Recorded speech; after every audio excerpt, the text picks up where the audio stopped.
Salam alaikum. Aujourd'hui, je vais vous présenter notre projet fin d'études qui part sur la gestion de médicaments dans le centre hospitalier Mustapha Bacha. Et pour vous présenter le projet d'une manière organisée, on a fait un plan du travail. Tout d'abord, on va faire une introduction générale et un contexte. Après, on va faire une définition du projet et des objectifs, une démarche de réalisation, une spécification et un concept, une conception du projet, implémentation du projet et enfin une présentation de la solution et les prescriptifs. Maintenant, on va commencer par l'introduction. Donc, ce projet fait en général pour améliorer la gestion des stocks des médicaments dans un centre hospitalier et pour garantir un suivi en temps réel et une distribution automatisée et pour avoir une interface intuitive, on va utiliser une plateforme basée sur l'ERP Odoo. Ce projet consiste à développer une application de gestion de stock de médicaments en utilisant une plateforme Odoo pour centraliser les données de stock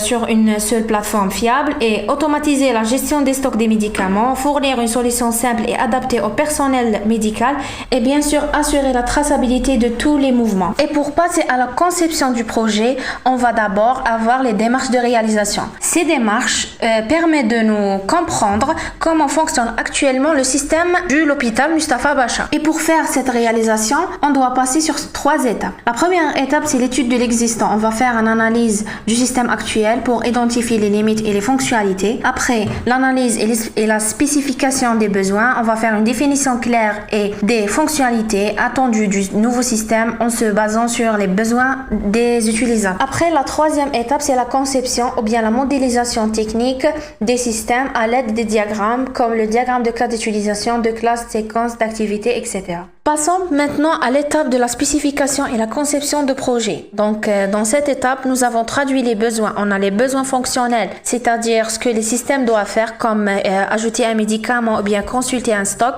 Et on a les besoins non fonctionnels, c'est-à-dire comment il doit fonctionner. Par exemple, en assurant la rapidité, la sécurité, etc. Et donc, pour structurer les données clairement dans le système, on va utiliser les diagrammes. On a plusieurs types de diagrammes. On a utilisé les diagrammes de cas d'utilisation, de séquences, d'activités, de classes et bien sûr le modèle relationnel. Maintenant, pour répondre aux besoins de notre projet, nous avons choisi d'utiliser Odoo comme une solution de gestion. Donc, Odoo, c'est un logiciel ERP open source qui propose une suite d'applications intégrées permettant de gérer l'ensemble des activités d'une organisation. Donc, Odoo est divisé par plusieurs composants essentiels. On a les modèles pour représenter les données, les vues pour l'interface utilisateur, une logique métier en Python et des contrôleurs pour gérer les interactions entre l'utilisateur et le système. Et bien sûr, une base de données PostgreSQL pour stocker les informations. Suite à la solution Odoo, on a intégré 4 captures. Donc la première capture, c'est une interface générale de la plateforme. La figure 1, c'est une capture d'écran sur les tableaux de bord qui représente l'utilisation des médicaments. La deuxième figure, c'est comment faire ou bien comment créer une ordonnance. Et la troisième figure, comment créer un nouveau médicament et comment le stocker dans la base de données. À la fin du projet, on a fait une approche prescriptive parce que ça se limite pas à l'analyse des besoins. Nous avons mis en place une solution concrète et opérationnelle sur Odoo bien sûr. Grâce à cette solution, la gestion du stock elle est automatisée, des modules personnalisés et un tableau de bord aident à la prise de décision. Le système maintenant est prêt à utiliser au temps réel avec le personnel médical. Merci pour votre attention. Maintenant, je passe la parole à ma camarade pour vous montrer comment fonctionne dans la plateforme.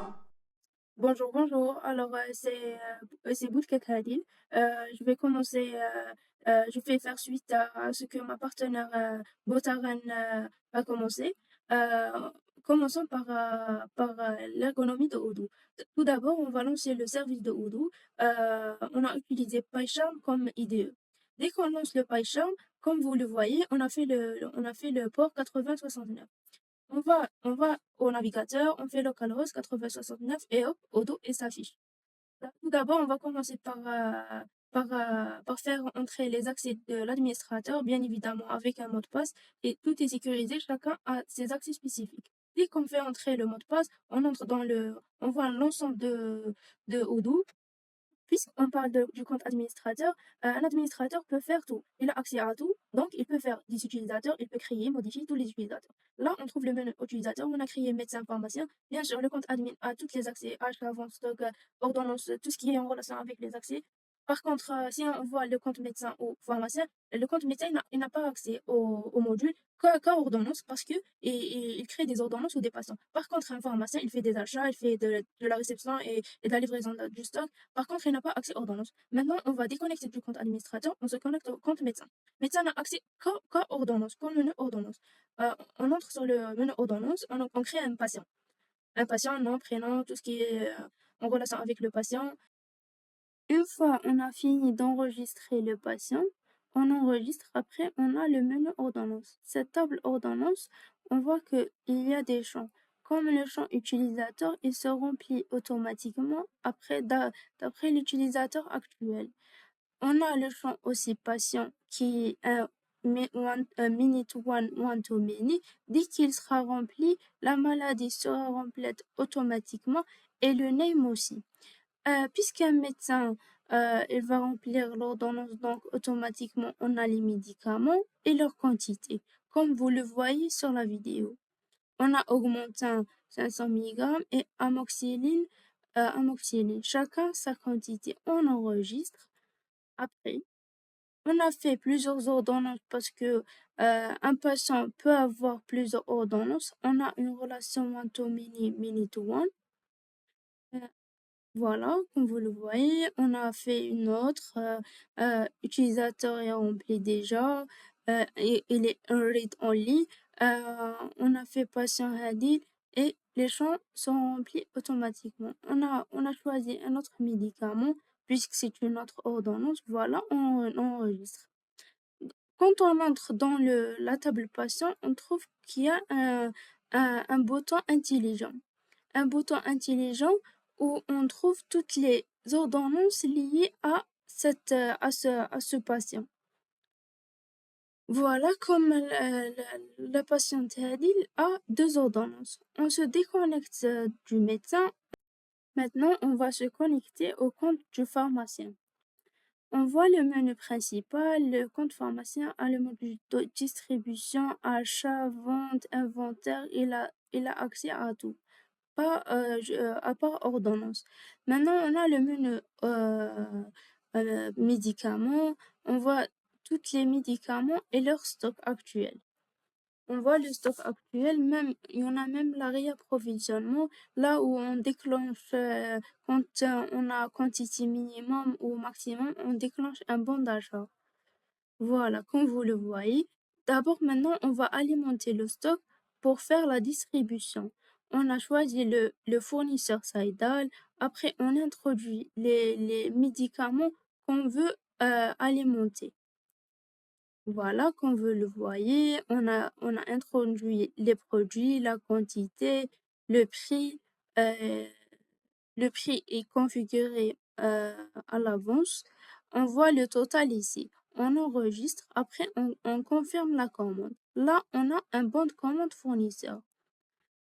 Après ça, on a la traçabilité, bien sûr, à droite. Après, on fait la réception. La réception avec un numéro de lot et on entre d'abord la date d'expiration. C'est très important parce que on est avec le concept FAFU, First Expired, First Out. Donc, le premier expiré, le premier vendu. On valide la réception, comme vous le voyez, on a réceptionné tous les produits dans le warehouse, validé. Voilà. Maintenant, si on entre dans le bon de commande, on a reçu 15, rien n'est facturé. On facture d'abord le fournisseur, on fait une facture. euh, voilà, il a fait entrer le montant automatiquement.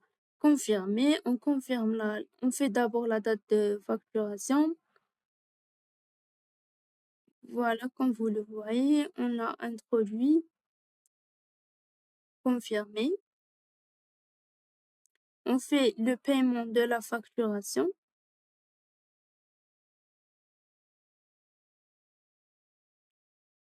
Exact. Donc, la facture est payée. Le montant dû est 0, donc on est bien.